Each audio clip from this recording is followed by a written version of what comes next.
Welcome to Useful Idiots. I'm Matt Taibbi. And I'm Katie Halper. We have a really interesting show. We have former congressman and presidential candidate Dennis Kucinich, who has a new book out that I think is really cool. It's a lot different from what I expected and very, very interesting. And we're going to talk to him about that. And lots of crazy stuff happened in the news this week, beginning with the most important thing.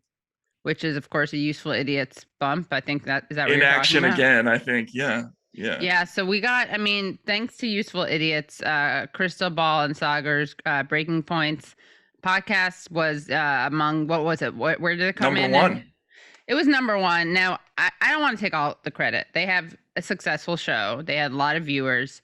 But I think we can all agree that without Useful Idiots, it would have been up there, maybe top 5. But I don't think number 1 without us. I think, it really That's very generous of you. I thought you were going to say something like top 200. Oh, yeah, you're right. It is generous. I'm trying to be less, honestly, obviously, I do think it probably pushed it up by a couple hundred places, but I'm trying to appear more humble because I don't want to alienate people. I also don't want to scare people off to the power. I don't want the power that Useful Idiots has to be too intimidating. So people can be threatened by that. They can be threatened by that. Yeah. I mean, that's like the story of my life, basically, in so many ways. Got to interpersonally too. Right? Yeah. Interpersonally. Yeah. Right. I get power of the aura. Yeah, exactly. Yeah. But yeah, congrats to them. I'm trying to figure out why they are so much higher than us. And I thought, Matt, maybe it's because you and I, we drink coffee on air, and I'm not going to stop that, but I think that may be the difference. That we drink coffee on air? Yeah, I think a lot of people can't handle that level of intimacy. I'm actually drinking Fresca. Oh, I like Fresca. Yeah. Well, we drink no matter what it is, and I think that people are triggered by that. I think that's We should just stop doing that. Any other difference between the two shows? So. Couldn't be the quality of the presentation, the set, No. Their seamlessness, that's not relevant. That's not here nor there. The marketing acumen, the energy they put into it. I don't even notice a difference between the sets. We have a very cable news. At first glance, you would think you were watching MSNBC. Yeah, exactly. Yeah, it's like the only difference being a pig or two behind my head and a drum set or two behind you. But yeah, so right. So yeah, we may change things up. You may be seeing. We're gonna have to huddle after this, because another thing we never do is break the fourth wall. So we can't do it now, but afterwards we're gonna have to talk about the imbibing. Right. But until then, I'm really enjoying an iced coffee. Yeah. Well, we'll just stay, in our real but not number 1 ranked self. Yeah. Posture. In fact, we're so humble, and we are so protective of other people. We don't want to scare them off. We're not even going to tell you where we are in the ranking. It's probably too high. What's really funny is I don't even know where we are at the ranking. I have no idea. Yeah. Which is why you guys need to rate and review us, please. Rate and review us. Subscribe on Substack, which is usefulidiots.substack.com. Subscribe to our YouTube, which is youtube.com/usefulidiots. And just, spread the word. Spread the word. We don't have a lot of fancy stuff, contrary to the monologue that we just gave. Shifting gears, making a different excuse. So we need you guys to, we're the underdog. We are the podcast that could. The podcast that suffered after it's made the bold request of having Assad as our third host. Right. So you need to show your support of not just us, but the entire Syrian regime by spreading the word. And look, who else got the Useful Idiots bump? Who else? Bashar al-Assad, who won his election. Oh, right. By high 90%. He would have won anyway, but again, I think we probably put him up. We got him up really high. Yeah, and that, look, that's an organic turnout. There's no question. No. Yeah. A lot of to be fair, as friend of show Aaron Mate pointed out, and God, we got to get together. We got to get some Young Turks. Can we get Cenk and Anna on? I mean, yeah, I think we should invite them on. Do they have a particular beef with us now? I mean, I'm sure because I had. Oh yeah, they do because I had Roger Waters on who had some choice words. Oh about right, them. okay. But called them the young fucks. Right. He's so funny. It's just unbelievable. They took down their video saying, "Fuck you, Aaron Mate. Fuck you" with the finger, and they very, very subtly had a segment on the Syrian elections because, they always cover Syrian electoral politics, right? That's their lane, I mean, it was the most obviously petty thing ever that they did a whole segment how lacking in integrity the elections were in Syria. And they didn't have, like, the guests they had on have nothing. It was Anna Kasparian, Francesca Fiorentini, and two people they just grabbed off the street. One guy, and who was talking about like democracy and freedom, and like it was just. Actually, that would be a great idea for a segment for us. I'm sorry to interrupt you. Oh yeah, just some non-experts asking. Yeah, like let's get that professional looking set, right? First of all, and then we'll just grab people off the street and say, hey, do you want to talk about the Venezuelan elections on TV? Yeah. It was really kind of striking. And then there was another dig. I kind of can't. We should have the dig. Jacobin has a podcast called The Dig. So we need like the dig, the ding or something, or the dig 2.0, where we just keep track of different different digs that, like, left on left digs that happen. That's like the whole internet. You need like another internet just to house all that stuff. Yeah, to house it. Yeah, a warehouse. Right. And we actually tried to map it once, and did you lose it? Did you? No, I have it. Okay, great. Yeah. Yeah, so at some point we'll have to do the segment where we map it all out because it's confusing at this point. Like, it is confusing. I can't keep track of who hates whom at this point. It's an exercise in petty that you don't see every day. Well, let's just high road it for the moment, and all right. And get into the actual news of the week. I mean, which is almost as important as this. You're right. I mean, if we were gonna do it, we should do the whole landscape. So let's just get into it. Should we just get into it? Let's just get into it. So for the four food groups begins with Democrats. Democrats suck, and I don't even know how I'm gonna read this story because there's so much in it that is not safe for work, not safe for the internet.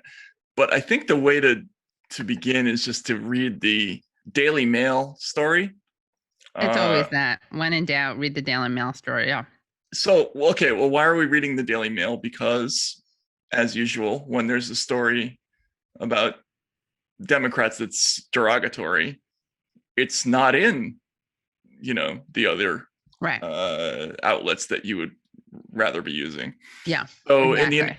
in the United States, this particular story that I'm about to talk about, it came out in a few places. Let me guess, right? Like Daily Examiner, Daily Caller. I mean, Washington Examiner, Daily Caller. The New York Post was the first one that I saw. Fox, Breitbart, yes, the Daily Caller, and then the Daily Caller did a story about why you haven't heard about the story, which is actually becoming an interesting phenomenon, which is the story and then the story about how you didn't hear about that story. That's like a new trope. You cover that. I do.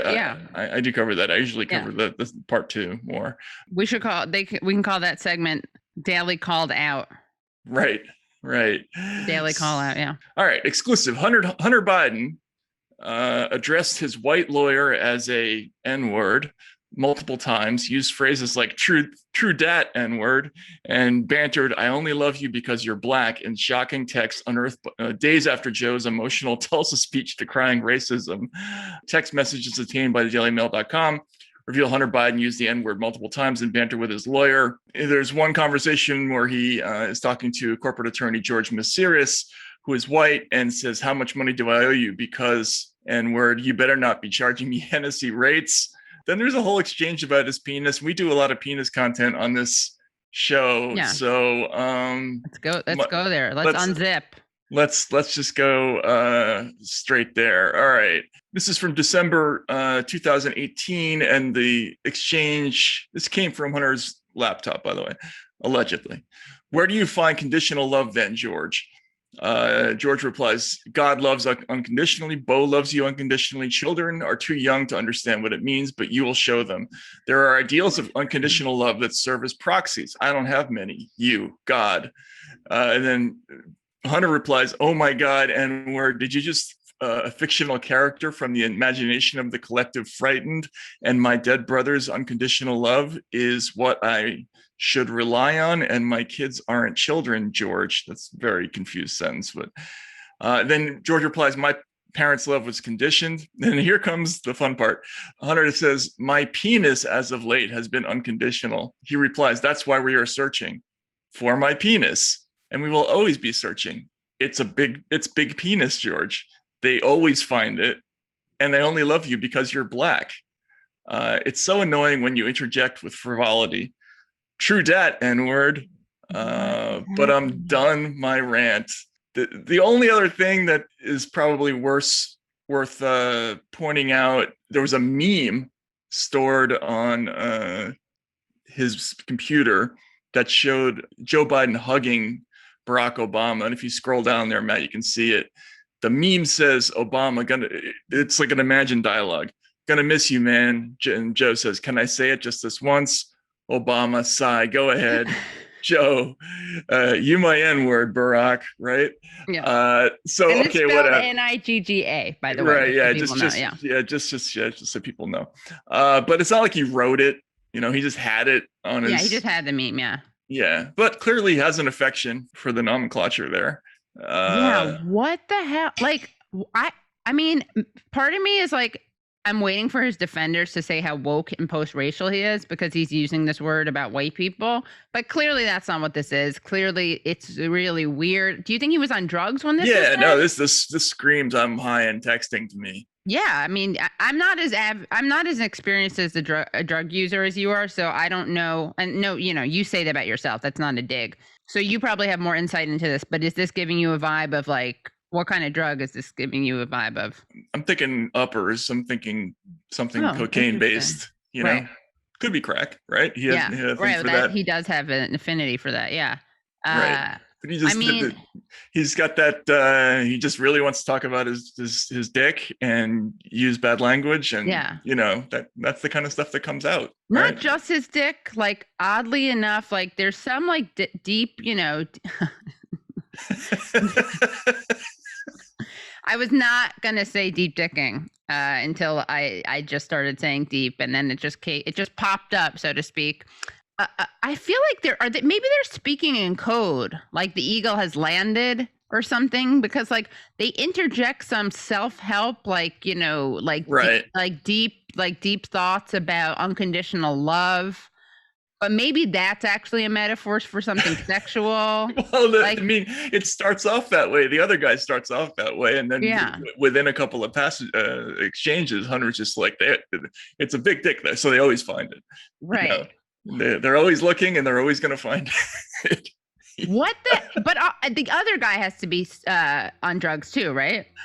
I don't know. I don't think that's necessary. Like he could just be like trying to. Why does he say there are ideals of unconditional love that serve as proxies? I don't have many. You, God. So he's a religious man, the lawyer.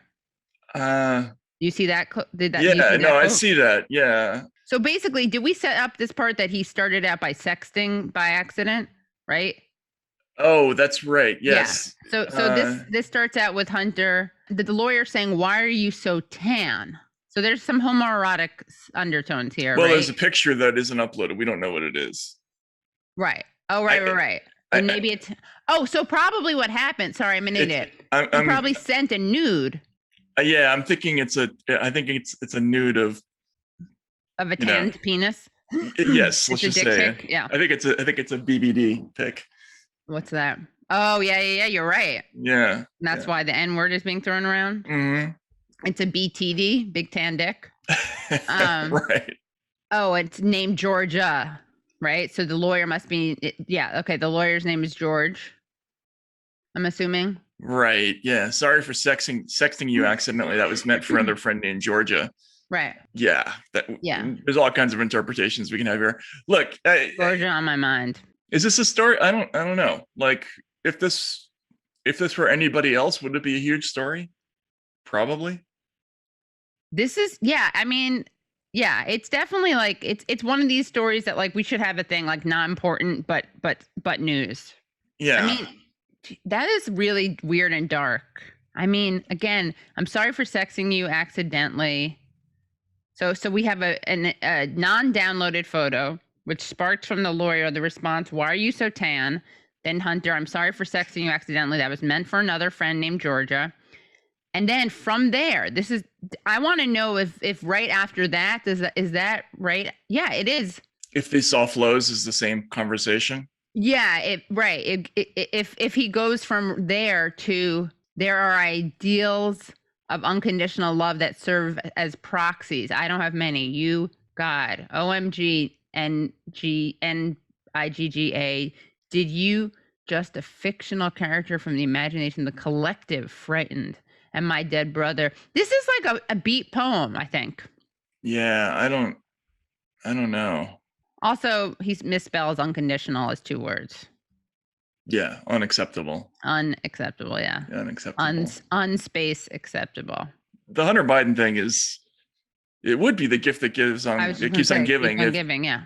If it were actually covered, it's become an interesting kind of test between the limits of intentionally avoiding a topic in the news. You know? And then it just makes it that much more forbidden fruit for me, for us, for the world. Right. Well, can we, I meant to bring this up last week. We didn't have time, but I think it's a good, because he brings up his, Biden statements on racism and stuff. So this is something that, Biden last week commemorated the anniversary of the Tulsa massacre, which is awful. I mean, which was awful, understatement of a lifetime. But speaking of undercovered, but yeah. Yeah, you're right. Yeah. But he really Bidened out. If we could just look at this one video. This is how he started off his speech about the very serious issue of racism, a race riot, basically. There was an incident, just really quickly, reading at tulsahistory.org. On the morning of May 30th, 1921, a young black man named Dick Rowland was riding in the elevator in the Drexel building at 3rd and Main with a white woman named Sarah Page. The details of what followed vary. Accounts of an incident circulated among the city's white community during the day and became more exaggerated with each telling. Tulsa police arrested Rowland the following day and began an investigation. Inflammatory report spurred a confrontation between black and white armed mobs around the courthouse, where the sheriff and his men had barricaded the top floor to protect Rowland. Shots were fired, and the outnumbered African Americans began retreating. In the early morning hours of June 1, 1921, Tulsa, Greenwood was looted and burned by white rioters. I mean, they basically burned down a whole neighborhood and lots of people died. Like a huge number of people died. Yeah, 300 people, they think. Yeah. So anyway, it's called, the Tulsa massacres. This is how Biden started his speech commemorating that. And I got to make one check.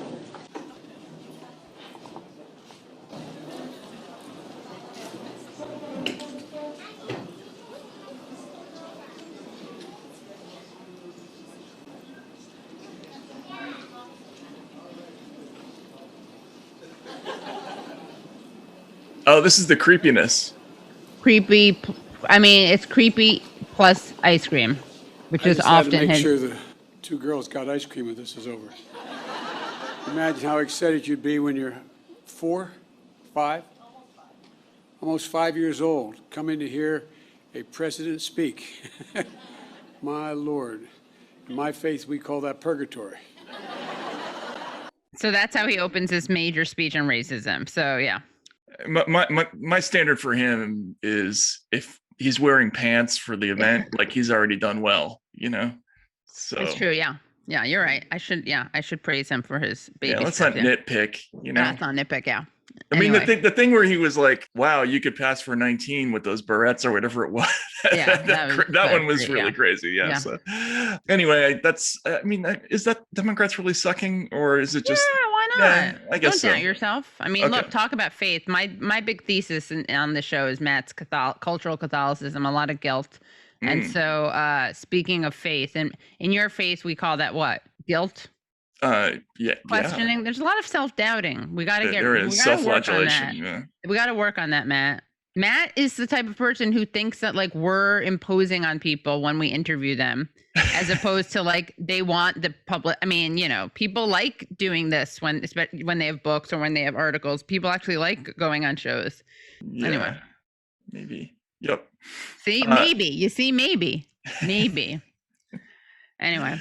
So what do we have for Republican suck? Okay, so for Republican suck, we have a heartwarming story about the Texas governor. So Greg Abbott is moving to shut down shelters for unaccompanied migrant children. He is attempting to revoke licenses for state child care facilities that shelter unaccompanied asylum-seeking minors. If successful, children and teenagers would be forced to stay in immigration jails run by Customs and Border Protection and unlicensed temporary facilities, which are overcrowded and not equipped to care for them. The Department of Health and Human Services, which oversees the state's shelters, says they don't intend to close any centers as a result of Governor Abbott's order. Former Housing and Urban Development Secretary and San Antonio Mayor Julian Castro tweeted, "This is a cruel political tantrum at the expense of children." Now, again, we don't know. I mean, that's encouraging that they're saying that they don't intend to close any centers, but this is definitely a good candidate for Republican suck, because like, what kind of freak sadists are you? Well, this is very similar to the Trump. Yes, it is. Yeah. Thing where essentially, did he say he was doing it as a deterrent? I don't actually. Yeah, I was just wondering about that. I mean, this whole thing of deterrent through torture. And again, I did, you know, we brought up a couple weeks ago how Bill Clinton himself introduced a way to, you know, an alleged deterrent that made it more deadly for people to cross the border. So we should, you know, this is a somewhat bipartisan thing, but this is an area where the Republicans are really our trailblazers. You know, they go above and beyond. Like, whereas with Obama, you know, to be like, at least, you know, Clinton had the wherewithal to not kind of like tout that as an accomplishment, right? He did it, and he has blood on his hands. But as you know, as people point out, Obama's stuff, you know, there did result in separation, but it wasn't official policy. And so this again is just, you're like saying the quiet parts out loud. First of all, it's sadistic policy, and then you're actually, you know, trying to do it for political reasons to score points. Right. And I wonder how much support this has, because like, who the hell could justify putting childcare facilities into jails? Well, if you look at the electoral map of Texas and how they voted in 2020, you see the most of the state moved towards Trump between 2016 and 2020, and he had the highest rates of changeover the closer you got to the border, except around El Paso. Right, because that's like more of a progressive bastion. I guess, I don't know. Yeah. But there's some unusual stuff in those numbers. But I'm just wondering if that's one of the things that they like about him. Like, I get I understand the appeal. It doesn't land with me. It's not going to happen. It didn't happen, of like, build that wall. That's one thing. But like, it's weird to, I mean, there's just something. And again, these are horrible things. And it's a horrible thing to also like separate children from their parents. But this is just like, I would think the optics are bad, but obviously not. But locking up kids? Locking them up? Anyway. I mean, I'm sure the Republicans are going to pitch it as, look, they're sending kids over here by unaccompanied. We got to send a message. We got to send a message. So, I mean, if you're sending kids unaccompanied, like, things have gone far enough that I don't know. You probably don't need to put them in a jail by the time they get here. But I mean, I would say definitely, yeah. But yeah, it's just like, but yeah. Anyway, so that's Republican sucking. Yeah, and again, that's kind of old school. Well, no, you know what? It isn't. No, that's the one issue where it's not even the one issue, but this is one where like the Trump era Republicans have a lot of overlap with like the Strom Thurmond era Republicans. Exactly. Right? Yeah. Like the energy is very, very similar on this issue. So, all right, what do we have for? Oh, it's me. This one's good, actually. And there you go again, the Catholicism, cultural Catholicism, actually, as if it's not usually good. This story comes from Newsweek. The headline is Italian artist sells invisible sculpture for more than $18,000. It leads off like this. Anything can be a work of art, even nothing. Italian artist Salvatore Garau recently auctioned an invisible sculpture for 15,000 euros or $18,300. According to AS.com, the sculpture's initial price was set between 6,000 and 9,000 euros. However, the price was raised after several bids were placed. Titled Io Sono, Italian for I am, 67-year-old artist's sculpture is immaterial, meaning that the sculpture does not actually exist. Though he's received much critique for the sale, Garau argues that his work of art isn't nothing, but is instead a, quote, vacuum. The vacuum is nothing more than a space full of energy, and even if we empty it and there is nothing left, according to the Heisenberg uncertainty principle, that nothing has a weight, Garau said of the statue, according to AS.com. Therefore, it has energy that is condensed and transformed into particles, that is, into us. Italy 24 News reported that per Garau's instructions, the sculpture must be displayed in a private home free of any obstruction in an area that is about 5 feet long by 5 feet wide. Because the piece does not exist, there are no special lighting or climate requirements. That's good, because that means not as much upkeep, right? Yeah. Multiple outlets report the only tangible item the buyer will receive is a certificate of authentication that is both signed and stamped by Garau. You don't want any forgeries out there. Right, exactly. Like people could be walking around with a blank 5x5 space that it wasn't authored by this artist. Right. Though this is the first immaterial sculpture Garau has sold, it is not the first of its kind he has created. Last month, Garau displayed another immaterial sculpture titled Buddha in Contemplation in the Piazza della Scala in Milan, near the entrance to the Galleria d'Italia. Garau posted a video of the statue to his Instagram page. Yeah, and this is something I would encourage, if people are just listening to the podcast, you're going to want to watch this video so you can see the sculpture. Yeah, I cannot see it, you know? I mean, by which I mean I can see it. So that's Buddha in Contemplation. Yeah, and that's a good one because, you know, it's all impermanence. And if you look, if someone's ever like, where is the actual sculpture? You can be like, why are you attached? Why are you attached to an object that's just, you know, you got to mandala that shit. You got to like wipe it into the sea. And this is almost like it does it already. Saves you some effort. Yeah. Now it exists and will remain in this space forever, says the video. You do not see it, but it exists. It is made of air and spirit. The sculpture is meant to, quote, activate the viewer's imagination, a power that the artist says in the video exists within everyone. And I guess we could just go on and on with this, but there's a screenshot of the artist. This is a person I admire. Yeah, very. How would you describe him? He has a kind of Keith. What's his name? Keith Rolling Richards. Stones. Yeah, he's a kind of handsome, put together Keith Richards. Like Keith Richards, what's the celebrity math on this? Keith Richards meets what? Keith Richards meets Richard Gere, maybe. Meets. Very tawny, nice skin tone. Yeah. I almost get an Alan Rickman thing for some reason. Maybe Alan Rickman. But there's some. Oh, and Antonio Banderas. There you go. Antonio Banderas, yeah. And then Alan Rickman. But you got the tie and folded arms thing. I mean, he doesn't have a tie on, but that's kind of a congressional kind of pose. Yeah, but it's untied. I mean, the tie is probably there. That's probably a vacuum of a tie. Right. Yeah. Right. Yeah, that's right. It exists in our imagination. Yeah. The energy has to be transferred into us. According to Heisenberg's uncertainty principle, right. The tie is either is or is not in his collar, right? Depending on whether I don't remember how that works actually, but I'm just 100% for this. Like, of course, you know, he got somebody to buy this, so good for him, right? Yeah. Not only am I for this, that I think we should have an $100 level Substack membership. I'm going to say 200 or 150 maybe. Mm-hmm. I mean, you got to act fast because once we start offering this, people are going to outbid you. Why don't let's offer people a bid. We're going to make a useful idiot sculpture.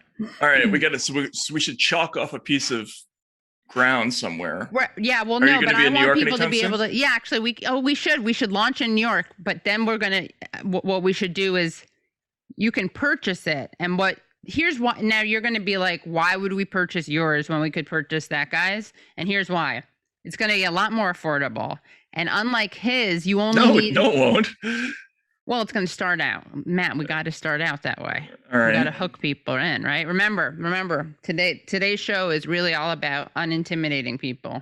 Why would you buy ours and not theirs? Not his, I mean. Well, his subject is Buddha in contemplation. I think we should pick a different subject. Well, of course, know. but that one is installation piece that you can't move. But Right. we're talking about our own. So we're going to do two projects, okay? One is going to be one you can purchase. Right. And what's good about ours is, look, we got a lot of fans in New York City. How about you don't have the space, so it's going to be 1 foot by 1 foot space. That's all you need to dedicate to it. Right. And that makes it portable. And when you're traveling, it's easy. You know, when you go through airport security, just put it in like a fits cat in your- box. yeah, it fits in there. Yeah, I mean, be careful. I mean, you can't like, you gotta it has to be a carry-on. You can't make it, you can't put it in the. Should we make it like Oh, it's Kurt Loder, obviously. Kurt Loder? Kurt Loder and. All right, so yeah. we're gonna have to make it a little. Well, no, we're gonna do a Stonehenge style Kurt Loder. Like Right. by Stonehenge, I mean this is Spinal Tap. So it's a whatever. He's probably 6 feet, let's say. So he's a 6 inches, Mm-hmm. and it'll be Kurt Loder through the ages. And what's cool about our sculpture, is that if you look at it from one angle, it's Kurt Loder in a cave painting. And if you look at it from another angle, it's Kurt Loder in the Trotsky photo from which he was disappeared. Right. Yeah.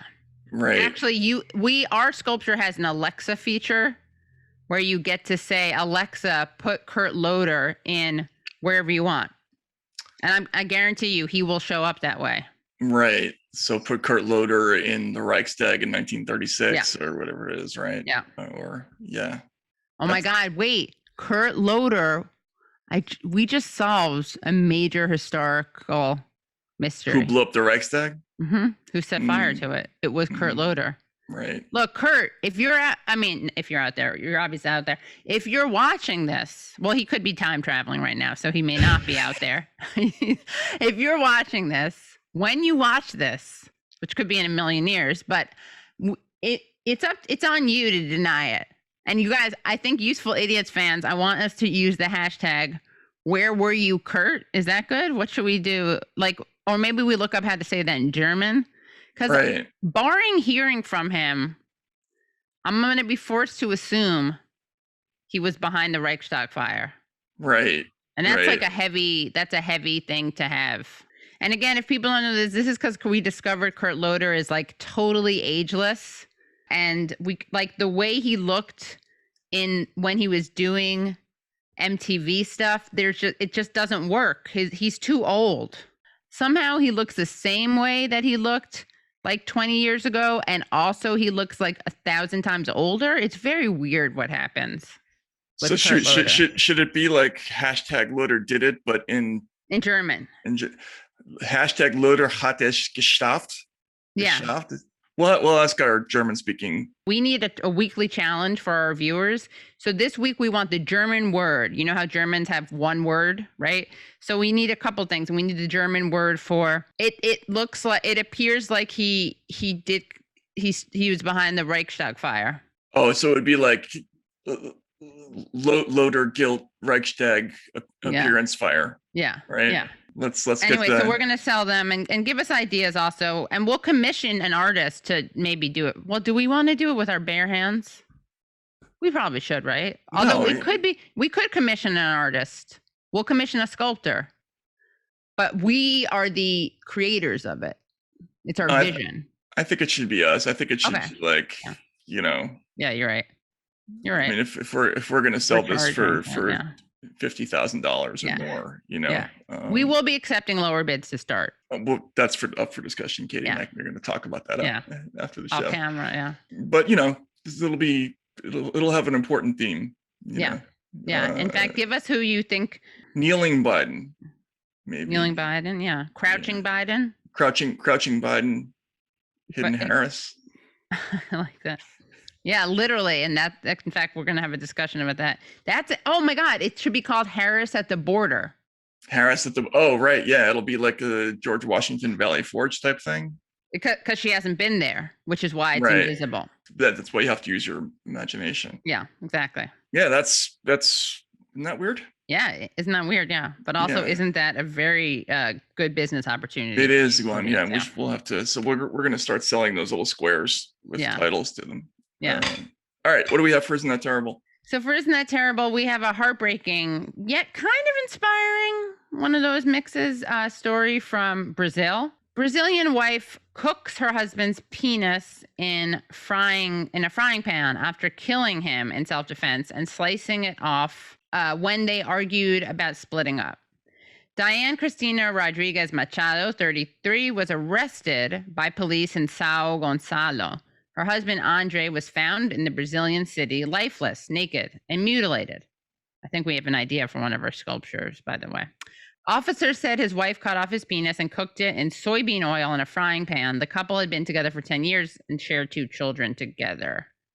Officers were called to the couple's house, found the victim's lifeless, naked, and mutilated body. His wife had done it. They believe it happened after the couple had argued about splitting up. Severing, cutting it off, according to reports. The cops seized a kitchen knife from the scene, believed to be the one she used to kill her husband with, and subsequently dismember him. She's been charged with murder and corpse desecration. Now, you know how I feel about corpse desecration being criminalized, but we'll get to that later. According to reports, the couple were together for 10 years, have been separated for 2, but still continue to see each other on and off. They ran a pizzeria together. They got into a fight, and Machado's lawyer says that he threatened her and she killed him in self-defense. Okay, that's what the lawyer says. Now, Andre's sister, and there's always a lot of tension between sisters-in-law, says the suspect killed her brother in revenge for him cheating on her. Relatives have revealed that the couple constantly fought. Machado had even reported her husband to the police on one occasion. According to her lawyer, he did not accept the end of the relationship and said that if she could not be with him, she could not be with anyone. The lawyer says her client is remorseful and she turned herself in to police, and the investigation is ongoing. So we will, of course, be bringing you more news about that. I think that, look, in some ways, this is a terrible story. What do you mean in some ways? Well, we're okay. She could have. Do I need to say what she could have done that would have made it worse in terms of order? If she cut it off first? Yeah. Yeah, that would have been for sure worse. That would have been terrible. That would have bumped this story up to terrible. You're right. Okay, so this is like, isn't that almost terrible? Or isn't this almost terrible for 2 reasons? Yeah, exactly. Yeah. Right, because it's already terrible that she killed him. Yeah. But the fact that she cut off his penis post-mortem and cooked it in soybean oil. It was weird the way they stressed the soybean oil aspect of the story. I think that it's important while we look at the story to also discuss the danger. I mean, that's another, isn't that terrible? Because soybeans, there's a real problem. Soybeans are a problem. Like, I think I think soy is like actually unhealthy. It's like kind of like, muffins. People think muffins are unhealthy and they'll have a muffin instead of a donut. You should just be having the donut, Sam. You go into Dunkin' Donuts, you look at that spread of calories. You know what's lower in calories? The donut. Yeah. So this isn't that terrible / teachable moment. And that teachable moment is when you're going to cut off your husband's penis and fry it. Please don't use soybean oil. Please use olive oil, but not virgin olive oil. Because did you know you're not supposed to cook with virgin? Why? Something about the way the chemicals, the free agents, the radicals or something. I don't know. But you're supposed to use it as like on fresh food. You're supposed to use it fresh. So use loose olive oil, promiscuous olive oil, not virgin olive oil. I just made a dad joke. But yeah, I mean, I think it's terrible. Now, if he did one of those, if I can't have you, no one can, then that is a much more mitigating circumstance than catching him cheating. Okay. No, I mean, Well, I that mean, if he is was an beating abusive her, line. Yeah, yeah, right. yeah. I Yeah. mean, why did she fry it? Did she eat it? No, she sliced it up. I mean, I think honestly, maybe that was a healthy move. Like it was cathartic. Look, this all comes full circle. There, I mentioned impermanence, letting go, attachment. You couldn't get more detached than this. I mean, he couldn't get more detached than this, but then she needed to do her own ritual. Right. So this was It's about healing. radical self-care. Right. Sometimes radical self-care is a bath with Epsom salts. Sometimes it's, a massage, And meditation, then sometimes it's chopped up, fried dead husband penis. Right. Right. Hopefully it's less often that. Either way you slice it, guys. Any way you slice it. Wow. I was Anyway. actually concerned that was going to make an appearance, that phrase during were this you? segment. Yeah. I mean, that's terrible, right? Is that too terrible to be? Am I doing that thing where it's like too terrible to be terrible? No. All right. This is on brand for us. Yeah. Although right. Yeah. It's fine. It's fine. Yeah. I don't think they're going to come after us. Yeah. And if they do, it'll be after you, I hope. Right. Yeah. And they don't know where to find me. And I'll be armed with a knife and a frying pan and soybean oil. Right. Oh, God. Okay.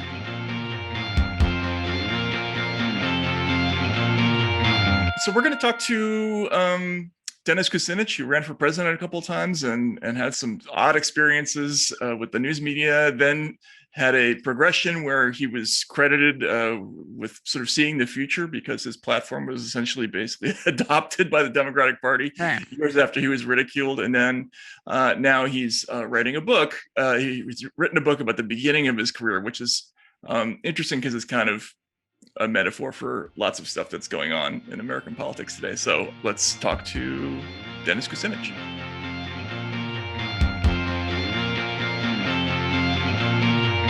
Dennis Kucinich, welcome to Useful Idiots. Thank you so much for coming on. Really happy to talk to you. I know we already had a discussion for my site, but I thought it would be really useful to introduce our audience to some of the things that you're talking about in your new book, The Division of Light and Power, which is about your history taking on a utility while you were in local politics in Cleveland. Just to start, though, for people who don't know your history, which is like such an unusual history, at what age did you get into politics? How did you do it? And what was your progression from there? Well, I guess you could say I started when I was passing out leaflets for John F. Kennedy. Wow. And I was really moved by Kennedy because when he said in his inaugural, let the word go forth from this time and place that the torch has been passed to a new generation of Americans, I thought he was talking about me, of course, and everyone who was in high school at that time. That was our generation. So, he inspired many of us to be involved. I began as a candidate for city council in 1967. You were 21, right? Oh, well, that was the second. I won the second race. I ran in 67.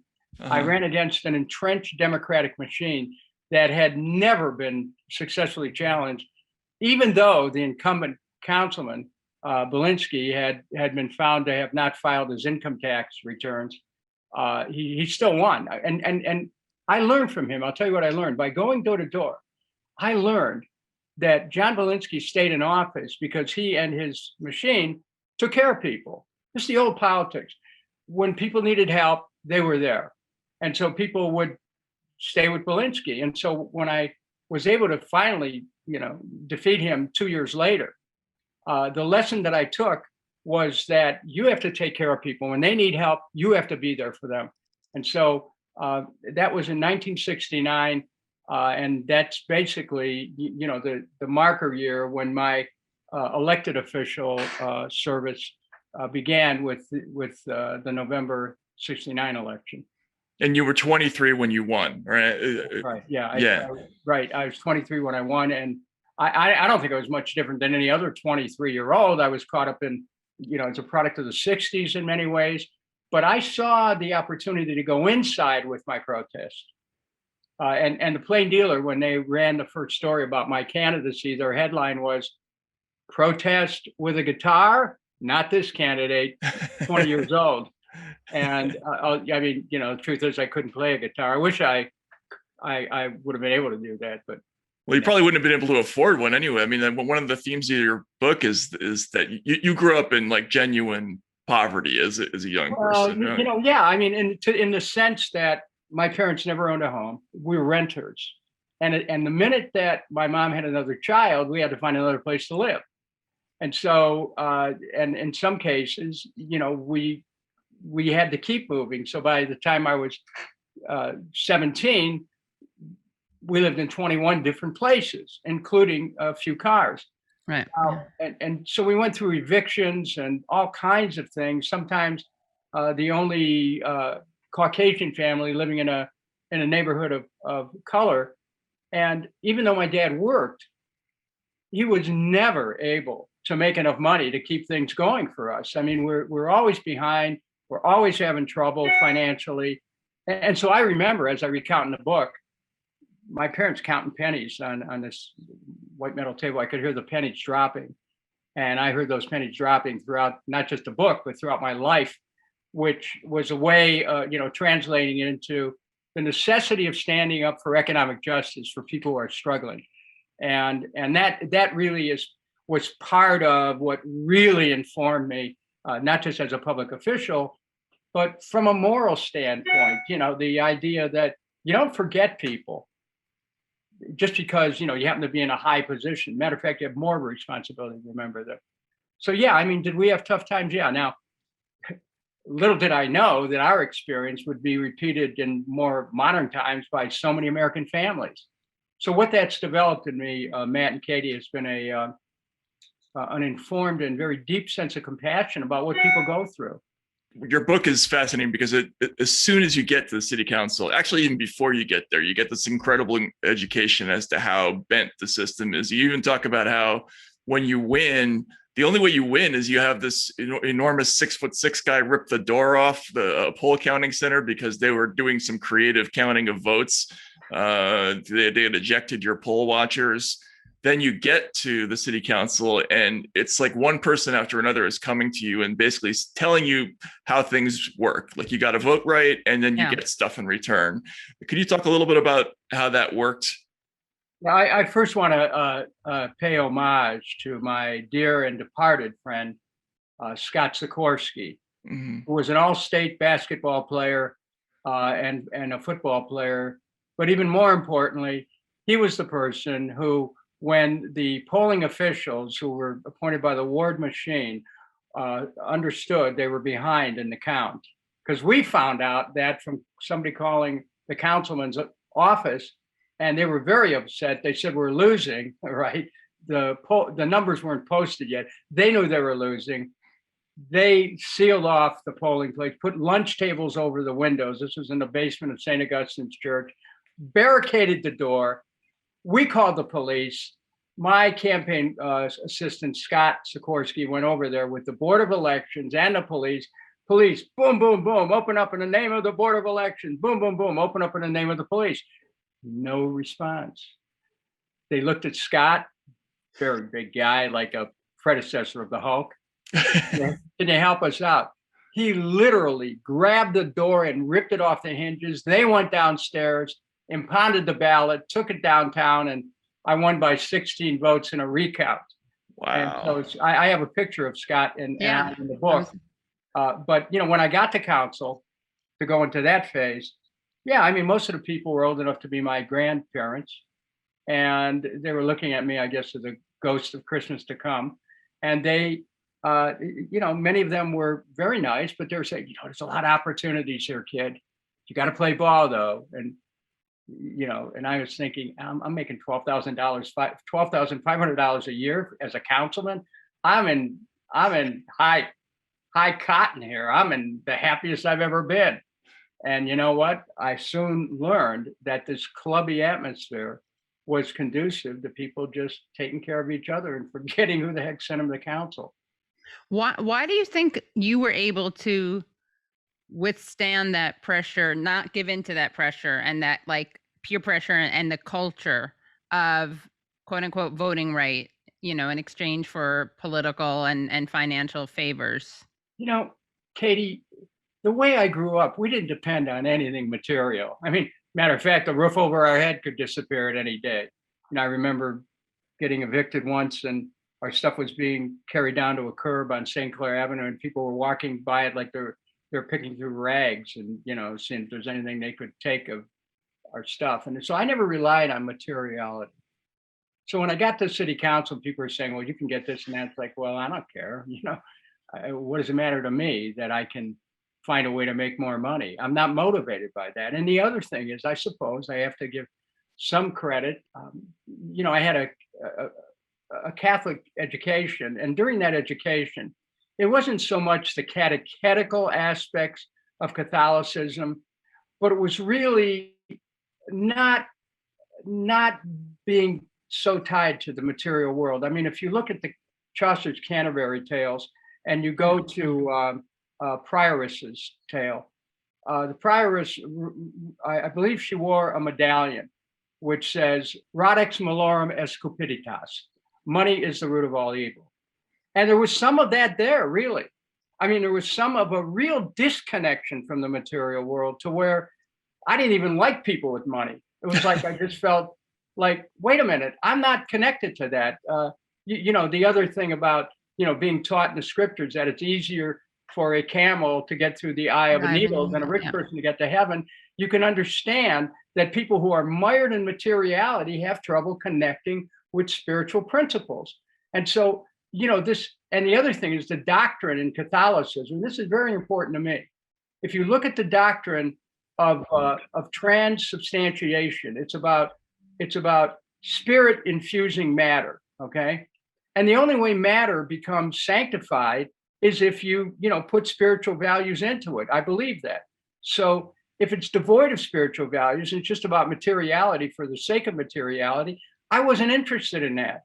So my religious education had a real strong bearing on the decisions that I made in life before I got into politics, and I didn't check them at the door when I walked into city council or this mayor's office or any other office I held.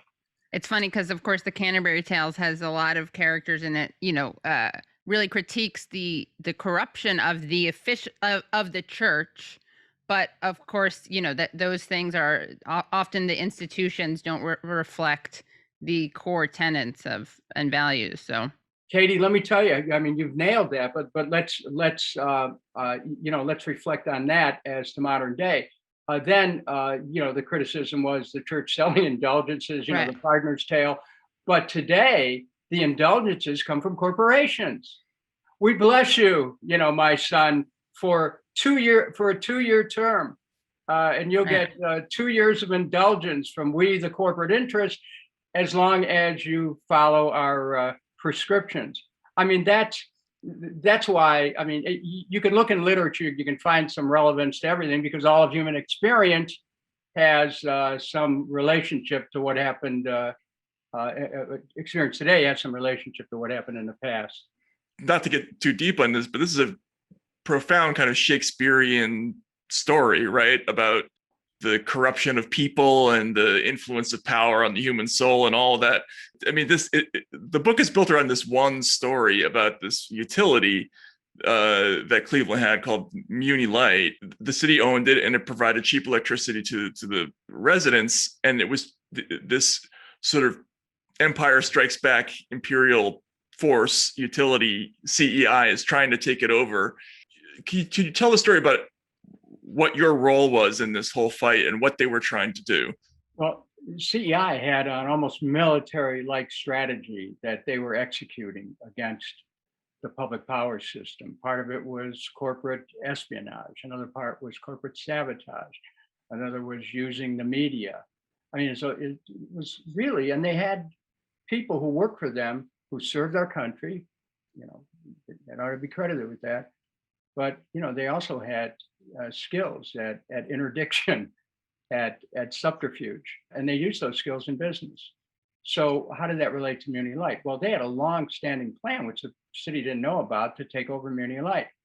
I was given a document when I early in council about one of their plans was to subvert the media.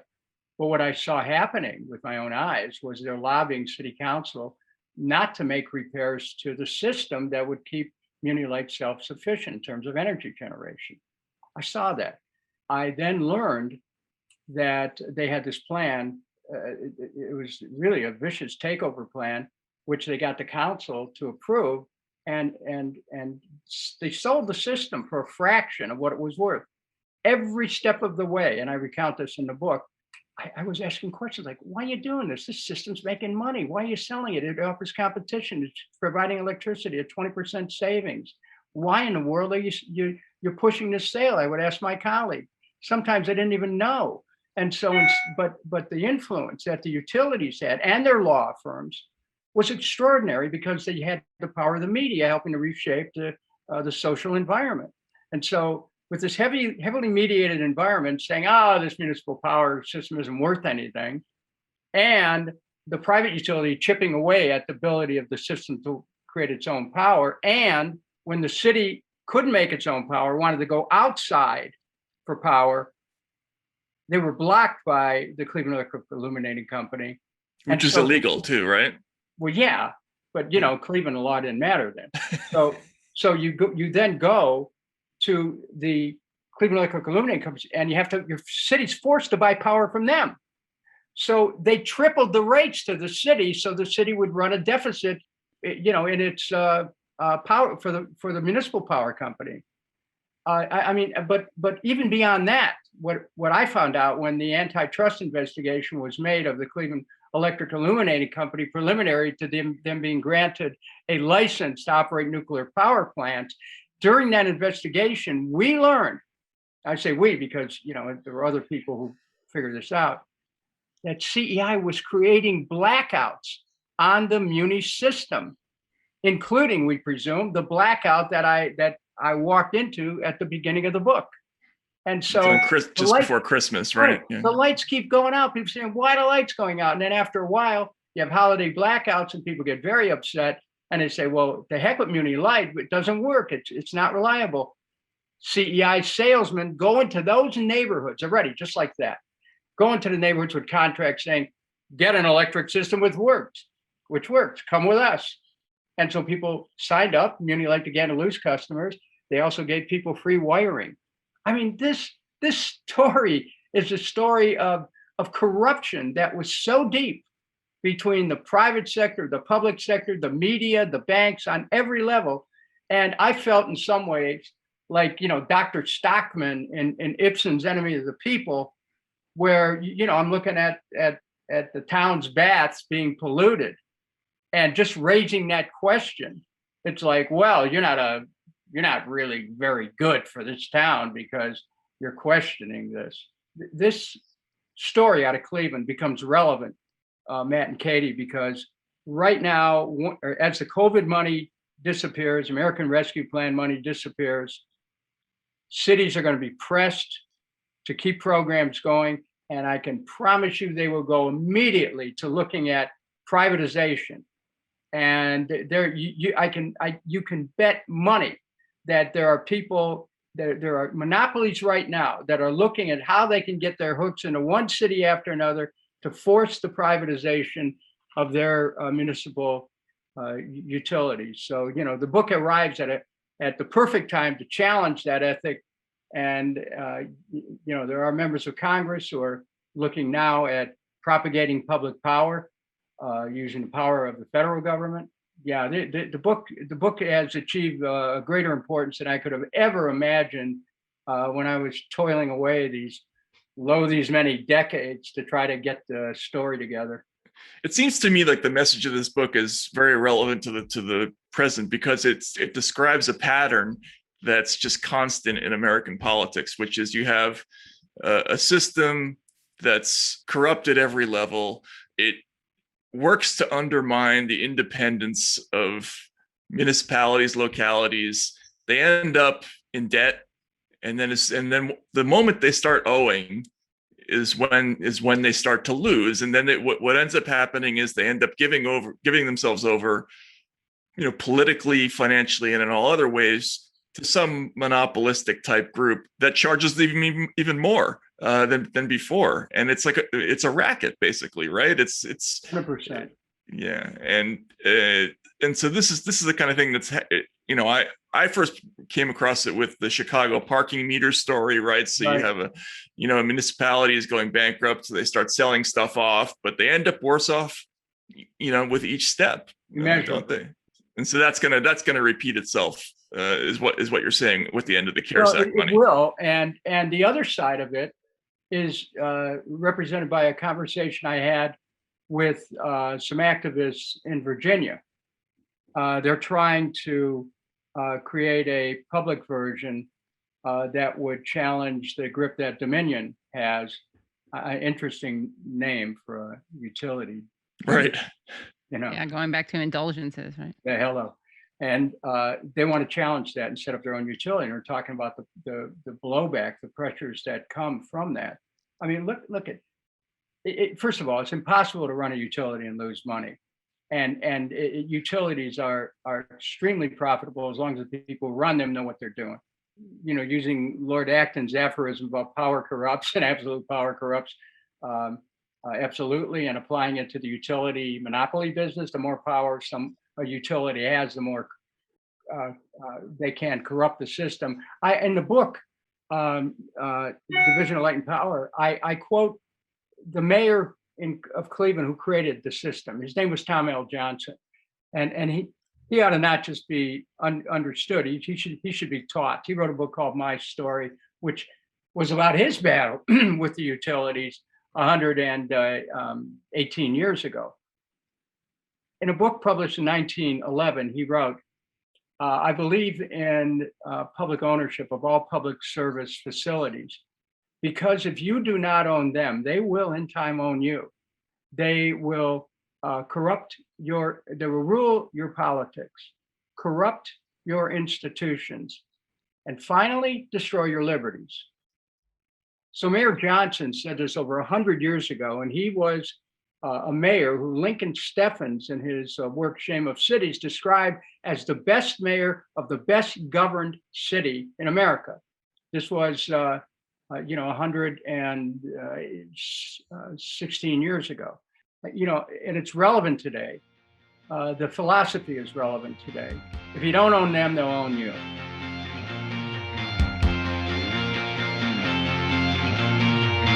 We got a scoop. Which Never one? before shared stories about Dennis Kucinich's musical background. He's really cool. He really is. Dennis is he's amazing. One of the most interesting people I've met in politics. I don't know. I've probably told you the story, right? That the Nation sent me to cover him in 2003, and I was just sort of tagging along, with him in New Hampshire. He was so different from any politician that I'd ever seen. He had this knapsack that was packed full of books, and in between events, he would go find some place that was far away from everybody and sit down, and he would just read. Yeah, he was reading and underlying stuff in books. Yeah. And he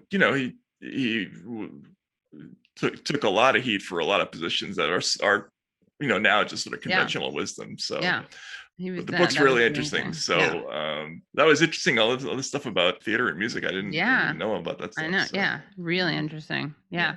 He's so he's just I think he has some kind of genius to him.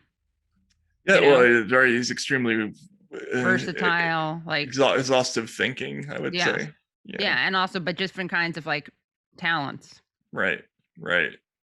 And he played football. You should see the pictures of the book of him when he was a 4'11" quarterback for his high school football team. He actually stood on someone else's shoulders. The pictures are amazing. It's he's like a small white Paul Robeson. Right. Yeah. There was strong Rudy energy in there. I mean, the movie Rudy, not Giuliani. Not Giuliani. Yeah. Anyway, can you show me the photo of his friend, of the guy who knocked down the door?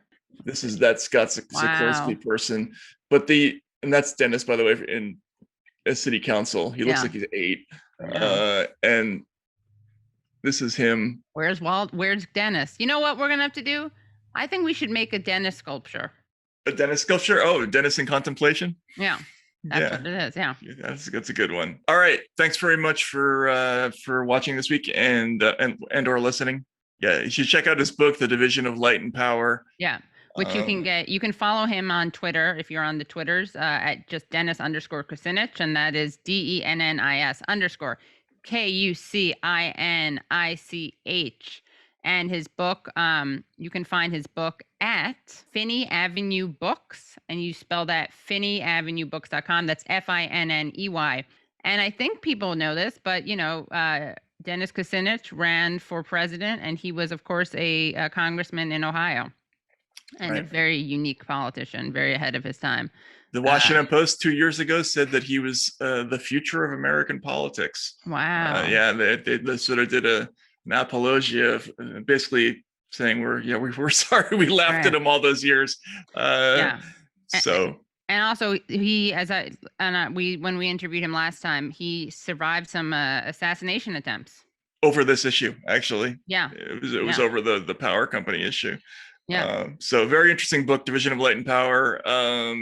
Interesting guy. And thanks again for tuning in. Also, if you want to check out I reviewed this on my site, taibbi.substack.com.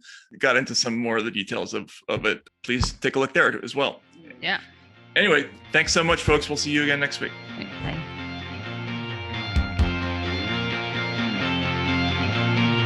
Thank you guys so much for watching Useful Idiots, for listening to Useful Idiots. Please rate and review Useful Idiots on iTunes. Please subscribe on Substack. That's usefulidiots.substack.com. Please subscribe to our YouTube at youtube.com/usefulidiots. And of course, you can become paying members of Substack. And you're really, really going to want to do that for many reasons. I mean, if you're not already a paying supporter, you're going to want to be, because we got some real gems from Sagar and Jetty and Crystal Ball. Some real, they poured quite a bit of tea, as the kids are saying these days. Got some real inside scoops, inside gossip.